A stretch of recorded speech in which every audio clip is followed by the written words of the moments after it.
at Iowa State in Ames. We're now joined by a great friend of the show, Dave Softy, Mahler, KJR. Dave, appreciate your time. How impressed are you so far with what you've seen and the win against Michigan State for UW? Hey, first of all, good to hear you guys, number one. Number two, you must use that term, great friend of the show, loosely, man, because the bar is very low on this program for you guys.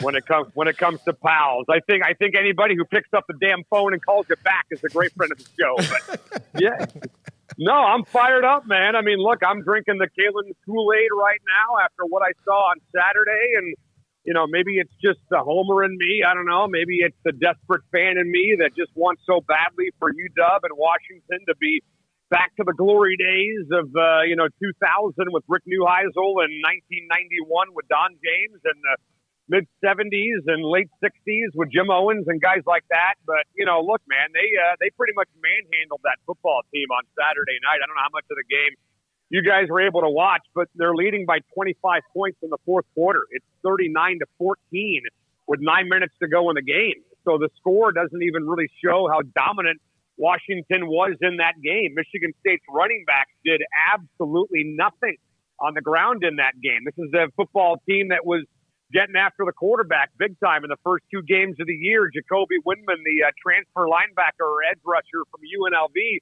was a total non-factor in that game for the Spartans on Saturday. So I was mostly impressed by what the Huskies did at the line of scrimmage, both offensively and defensively. And as you guys know, man, that's what it takes to win. Watching that Georgia-Alabama game last year in the national championship and watching how dominant those lines were, it was scary thinking about how, my team would look against guys like that. But I just think that when you can get after the quarterback and protect the way that UW has been protecting Michael Penix Jr. in the first couple of games of the year, I got people now talking about UW winning 10 games coming off a 4-8 season a year ago. So, yeah, I'd say people are buying the hype up here, man, for sure. When we had you on after Jimmy Lake was let go, and you had told us stories about he was a man who, for lack of a better term I have right now, held on real tight to everything and was very micromanaging and that cannot really your coaches, your attitude reflects on the players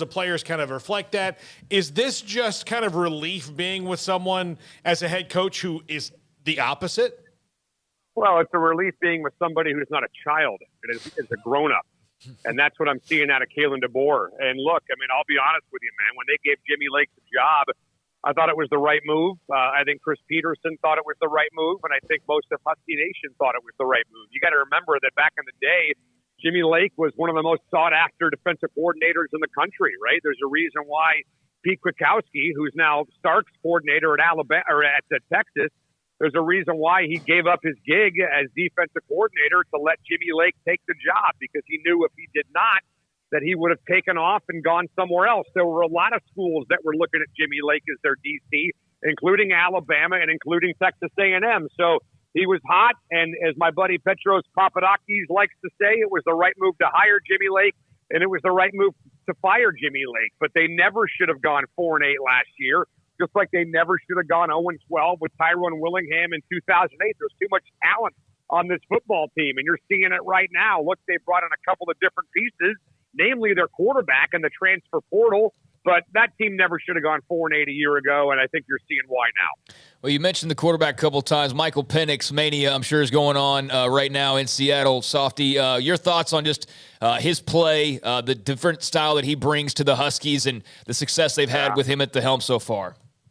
Well, he gives them just a lot of options at quarterback that they just haven't had. I mean, they can stretch the field now. There was no semblance of a vertical passing game last year, and no semblance of it in 2020 during the COVID-shortened season when they played 4 games. So the fact that they can now pump the ball down the field is great. His accuracy is top-notch. And, people talk about arm strength, guys, and they think about, fly patterns, go routes, post patterns, things like that. But what about throwing the ball across the field and getting it to a point before a cornerback can get there? What about finding a tight window in the end zone and getting it there before a safety can knock it down? That's what Michael Penix is all about. And I would implore people, if you want to find out more about what Michael Penix brings to the table from an arm strength perspective, go watch the touchdown to Wayne Talapapa, the transfer running back from Virginia, in the corner of the end zone, front corner of the end zone. right side. He threads that thing and puts it only where Wayne could get it. And that's the difference between this guy and other quarterbacks that UW has had in the last 10 years or so. I mean, not even Jake Locker, who was the 8th pick in the draft by the Titans, was as accurate as Michael Penix is. So if he can stay healthy, he's going to be fine. I mean, the problem with Michael Penix has not been his skill. The problem with Michael Penix has been keeping him healthy and keeping him available. He has not been able to finish a year yet in college. Let's cross our fingers and hope this is the first time. You know, I was looking at Kalen DeBoer's resume and where he has been, and what he did at Sioux Falls, of course, was an unbelievable stretch when he was in the NAIA and then Fresno State. Now, was there ever any connection at all? Did his teams, like at Fresno, when he was an assistant, ever play or head coach play Washington? Was his name just like the guy? Was this an automatic? What was this like? Well, I think what happened is Jimmy Lake got fired and Jen Cohen went out and started doing what she always does, and that's talking to people that she trusts. And, you know, that has at times served her well, and other times it hasn't been able to deliver. I mean, Mike Hopkins was the longtime assistant coach under Jim Boeheim at Syracuse, and a lot of people that, you know, she spoke to said that Mike Hopkins was the right guy for the job at Washington, and so far that hasn't worked out on the basketball court. But a lot of people that she trusts, namely Chris Peterson, Dave, came to Kalen DeBoer and supported him and vouched for him. I don't know how many press conferences I've been at, and I think I may have told you guys this before. If I did, I'm sorry.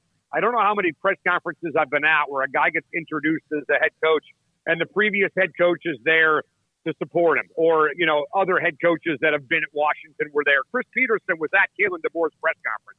So he really vouched for him. And I think once Jen Cohen got that word from Chris Peterson, it made it really easy to hire him. He's got a great foundation. You know, he's not about flash. He's all about football. He's all about kids.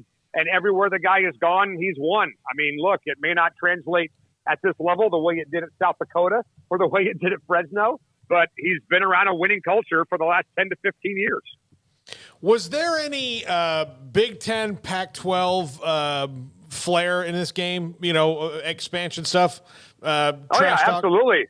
No, I don't know if there's any trash talk between players or, you know, I mean, look, I mean, we talked about this on our pregame show on Saturday, that this was almost kind of a tryout in some ways for Washington. How could they handle, you know, one of the best teams that the Big Ten has to offer? Washington State did the same thing last weekend when they went to Madison and knocked off Wisconsin. So you're seeing a couple of teams in the Pac-12 get an opportunity to show what they can do and how they would maybe perform if they were in that conference. And I would think if the Big Ten is going to expand, the next step for them would be Washington and Oregon, right? I mean, right now you got one team on the East Coast and Rutgers. You got two teams on the West Coast and UCLA and UW. So I think to cut down on travel for teams like UCLA and USC, you're going to have to add maybe a little more representation from the West Coast. The closest trip right now for USC and UCLA is Lincoln, Nebraska.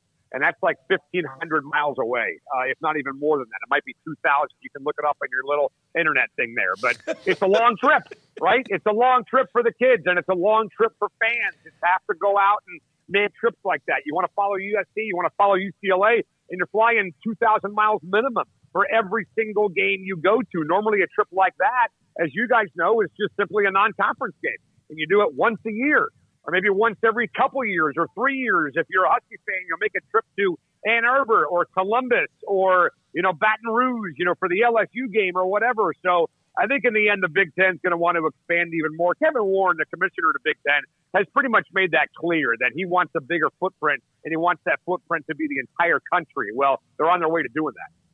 Looking at this schedule, Softy, I mean, there's a case, and I know they got to take care of their business, but if they do, there's a case that can be made that they can run through these next few weeks, and then it's that last month of the season, at least on paper, with Oregon State and Oregon and Washington State, that looks like it could be a little bit dicier. Colorado's just awful right now. I'm not worried about that one, but just what do you kind of make of the makeup of the Pac-12? You got Lincoln Riley at USC now. You got Wazoo playing well, so on. Washington, obviously. What do you think of the league?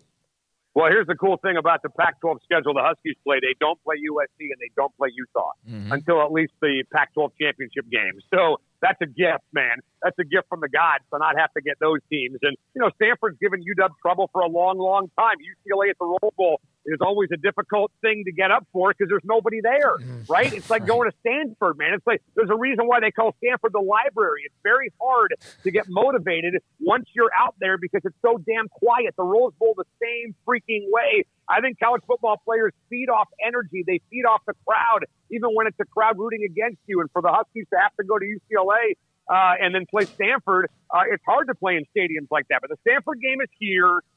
They should take care of business against Stanford unless there's a big emotional letdown after what happened on Saturday. And we saw that with the Seahawks, by the way, guys. They played Russell Wilson on Monday night, had this incredible emotional game, and then delivered a third against the Niners yesterday. So I think that's a real thing that coaches have to guard against. But for Washington in this conference, yeah, I mean, I think you can argue the two biggest things they've done are beat Wisconsin and beat Michigan State, and those are both done by the two schools in the state of Washington. So I don't know, man. I think the perception of the Pac-12 is still pretty bad.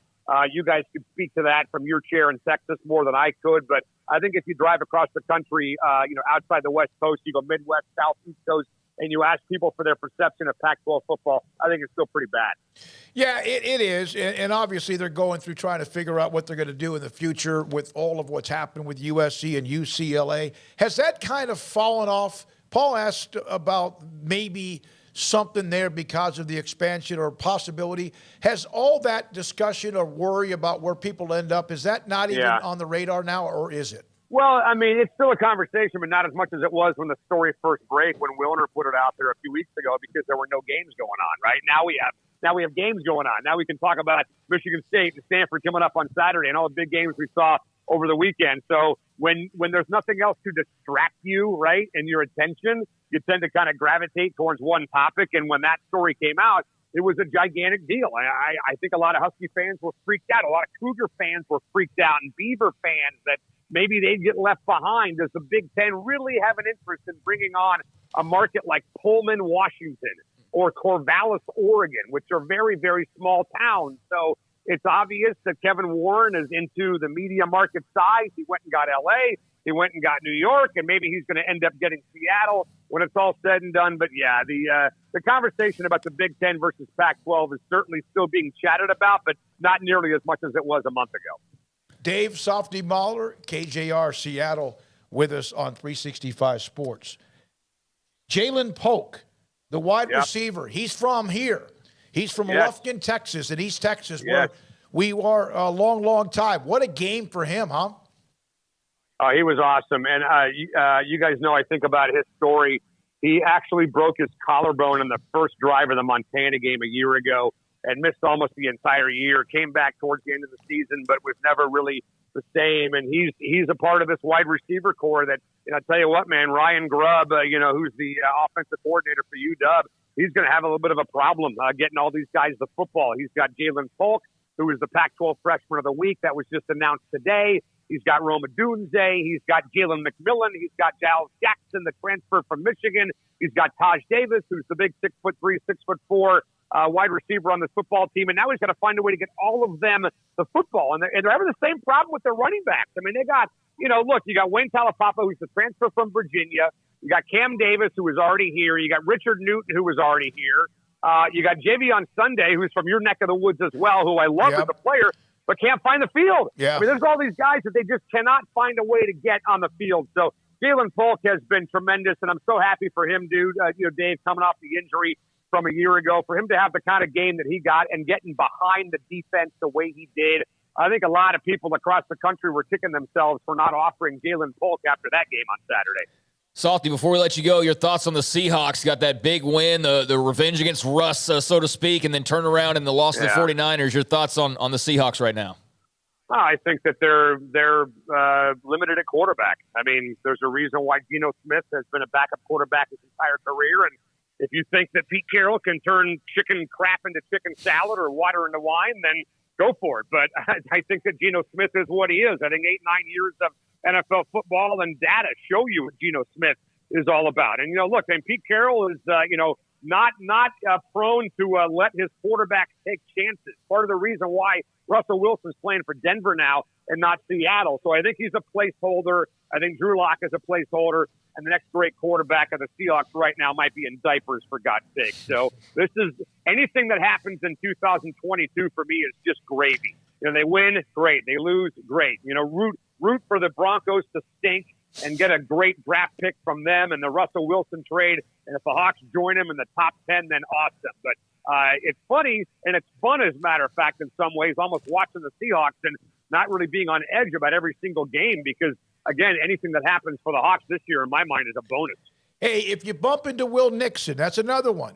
We covered his high school games. Love the young man. Yep. Transfer from Nebraska. Well, that's a guy, Dave, that's a guy, that's another guy that couldn't even find the field on Saturday. Mm-hmm. And people love Will Nixon. He can catch, he can run, he can do it all. He's kind of a Swiss Army knife running back. But really, they just went with Talapapa and Cam Davis, and Will Nixon didn't even see the field in that game versus Michigan State. I got Cam Cleveland, who does the radio for UW. He's a former NFL player, played at UW, and he says Will Nixon is his favorite back of all the guys that we have on the team right now, and he couldn't even find the damn field on Saturday. So think about all the transfers, man, that Washington's got right now. They got Will Nixon from Nebraska. They got Talapapa from Virginia, Michael Penix from Indiana. They got a starting linebacker named Cam Bright, who came over from Pittsburgh. They got a starting corner, Jordan Perryman, who transferred in from UC Davis.